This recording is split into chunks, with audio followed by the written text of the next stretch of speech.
Aunt Nancy and Cousin Lazybones.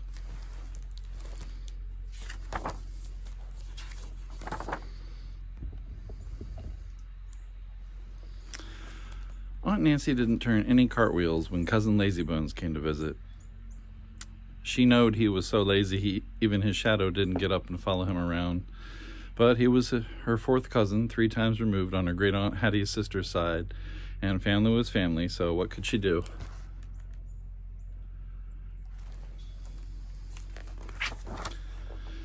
Ezekiel the cat knowed what to do. When Cousin Lazybones strolled in the door, Ezekiel strolled right on out and hid behind the woodshed. No way was he waiting around to wait on Cousin Lazybones. "Hope you don't mind some company for a month or two," says Cousin Lazybones. "When do we eat?" "Soon as you feed the hens and gather me some eggs from the hen house," says Aunt Nancy. She goes to get him a bucket of chicken feed.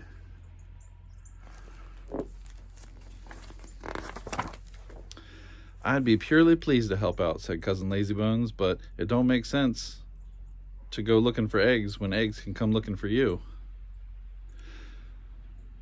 So don't he just start throwing chicken feed on Aunt Nancy's floor and calling out, "Here, chick, chick, chick, chick." And don't the chickens just come cackling and clucking through the doorway? Chicken fleas, feathers and all.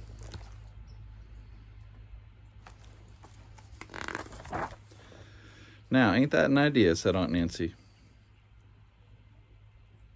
"Why didn't I think of that? Of course somebody's going to have to clean up after them chickens, and it can't be me. I got to get lunch on the table."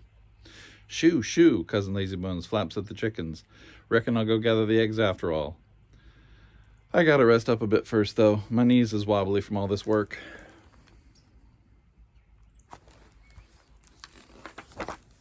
So off Cousin Lazybones heads for Aunt Nancy's rocking chair, and off Aunt Nancy heads to the wood stove to finish the fixins for lunch.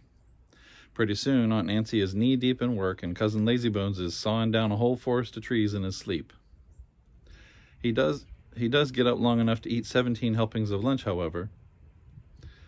I'd take it kindly if you fetch me some water from the spring for washing up," Aunt Nancy says as she's clearing the table. "I'd be tickled purple to lend a hand," says Cousin Lazybones. "I'll just take this here bucket and set it right outside the door. Reckon it'll rain before long and fill up."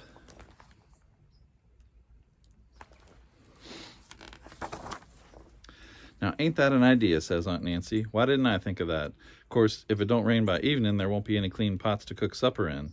I'd go get the water myself, but I got to be ironing the bed sheets." So off Cousin Lazybones goes with the water bucket.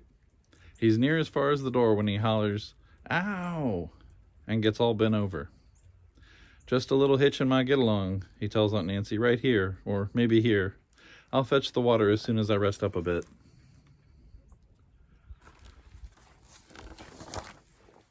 So off he heads to rest his get-along in the rocking chair and saw down another couple of forests.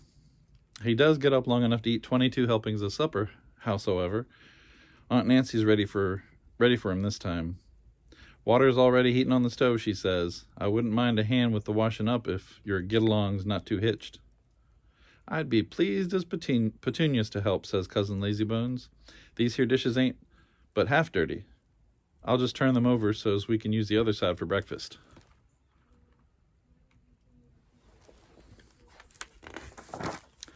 "Now, ain't that an idea?" says Aunt Nancy. "Why didn't I think of that? Of course, I don't know what we're going to do when both sides are dirty."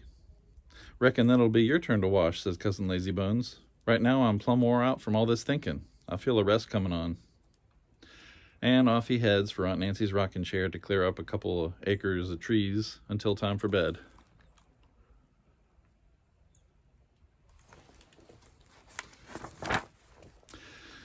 Now, Aunt Nancy had more brains than God gave a whole flock of geese. She could see the way things was going, with Cousin Lazybones around. She knowed who'd be doing all the work and who'd be doing all the resting up. "Can't turn him out," Aunt Nancy told Ezekiel as she emptied the dishwasher behind the woodshed. "Family is family, but enough is enough." That night, Aunt Nancy tidies up so good even a cockroach would starve to death. The next morning, don't she just stay in bed even when the sun's hanging halfway up the sky?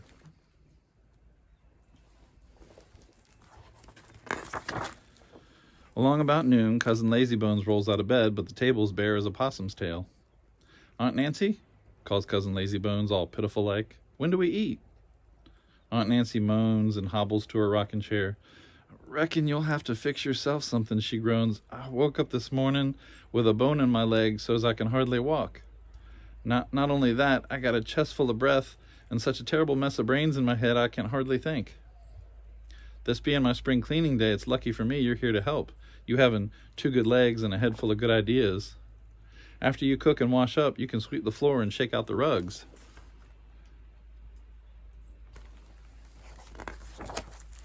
Cousin Lazybones jumps like a frog in a frying pan. "I just remembered something," he says. "And scrub the stove and wash the windows. I think Uncle Wilbur's looking for me to stop in and visit him soon," says Cousin Lazybones, "and the dust in the ceiling and polish the lamp. Matter of fact, I believe I'm late," says Cousin Lazybones. He hightails it out the door like a chicken at a fox convention. Aunt Nancy watches him down the road till he's no bigger than a dust ball.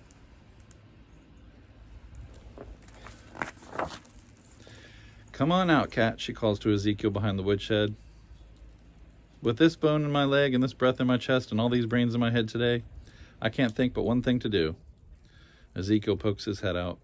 What does he see but Aunt Nancy whooping and hollering and turning cartwheels all the way around the yard?